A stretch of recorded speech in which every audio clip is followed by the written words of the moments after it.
اب تو ہمیں توبہ کرنے کا سلیقہ بھی نہیں آتا، ہمیں مانگنے کا سلیقہ بھی نہیں آتا، اللہ رب العزت کے سامنے اپنی جھولی پھیلانے کا سلیقہ بھی ہم لوگوں کو نہیں آتا۔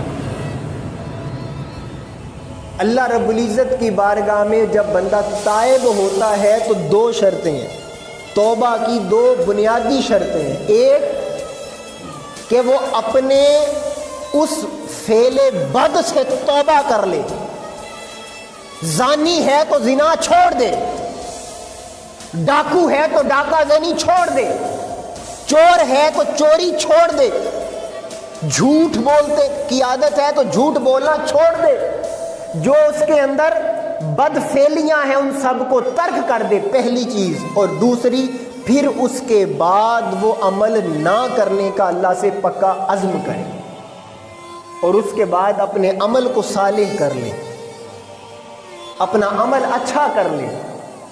الا من تاب وآمن وعمل عملا صالحا، اپنا عمل صالح کر لے۔ ہم کیا کرتے ہیں؟ رات توبہ کر کے جاتے ہیں، صبح جا کر پھر وہی برا کام کرتے ہیں۔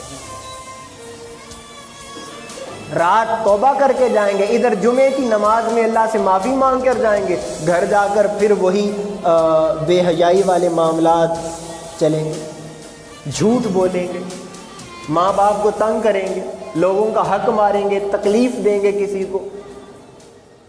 میں سمجھ نہیں آتا اور کبھی پریشان ہو جاتا ہوں یہ بات سوچ کے کہ ہم کیسے مسلمان ہیں کہ ایک لمحے پہلے اللہ رب العزت کی بارگاہ میں گڑ گڑا رہے ہوتے ہیں، اگلے ہی لمحے بدل جاتے ہیں، اللہ کی بارگاہ سے کیا ہوا وعدہ بھول جاتے ہیں۔ لیکن مقام کرم تو دیکھیں، ہم کتنے گناہ گار ہیں، لیکن مولا کا در آج بھی اپنے گناہ گاروں کے لیے کھلا ہوا۔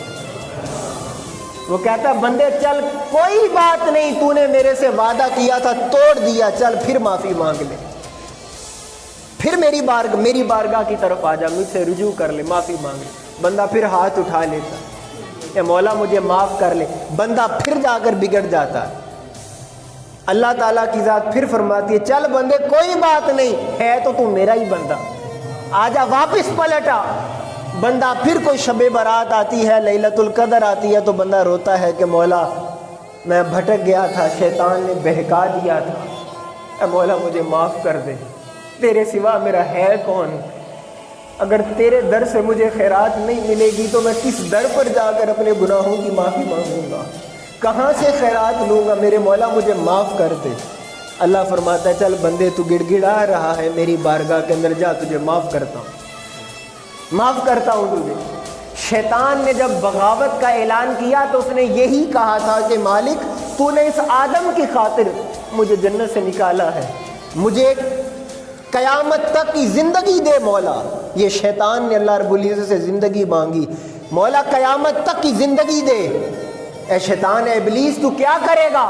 فرمایا مولا میں تو اب مایوس ہو چکا تیری رحمت سے، لیکن اب میں نے جو جہنم میں جانا ہے تو مجھے زندگی دے، میں اعلان جنگ کرتا ہوں کہ قیامت تک میں تیرے بندوں کو گمراہ کرتا رہوں گا، انہیں گناہوں پر اکساتا رہوں گا، ان سے گناہ کرواتا رہوں گا۔ اللہ پاک نے فرمایا جا ابلیس، اگر یہ تیرا دعویٰ ہے تجھے قیامت تک کی زندگی دیتا ہوں۔ اب آپ سوچ رہے ہوں گے کہ اللہ پاک نے خود اس کو اتنی زندگی دے دی۔ اگلا حصہ سنیں جو انسان کو رونے کے اوپر مجبور کرتا ہے، سوچنے کے اوپر مجبور کرتا۔ فرمایا ابلیس، شیطان، اگر میں نے تجھے قیامت تک کی زندگی دے دی کہ تم میرے بندوں کو گمراہ کر، تو سن تجھے زندگی دے رہا ہوں اور اپنے بندوں کو یہ خوشخبری سنا رہا ہوں، مرنے سے ایک لمحہ پہلے بھی توبہ کریں گے خدا معاف کر دے گا۔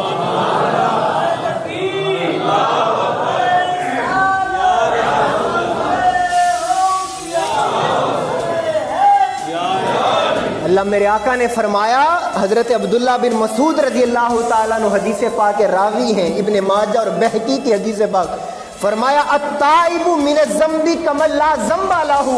اے لوگو، جب گناہگار کوئی گناہ کرنے کے بعد توبہ کرتا ہے کوئی خطا کرنے کے بعد توبہ کرتا ہے، غلطی کرنے کے بعد وہ توبہ کر لیتا ہے، التائب من الذنب کما لا ذنب لہ، تو خدا اسے ایسا کر دیتا ہے جیسا کبھی اس نے گناہ کیا ہی نہ ہو، ماں کے پیٹ سے جیسے ابھی پیدا ہو کے آیا۔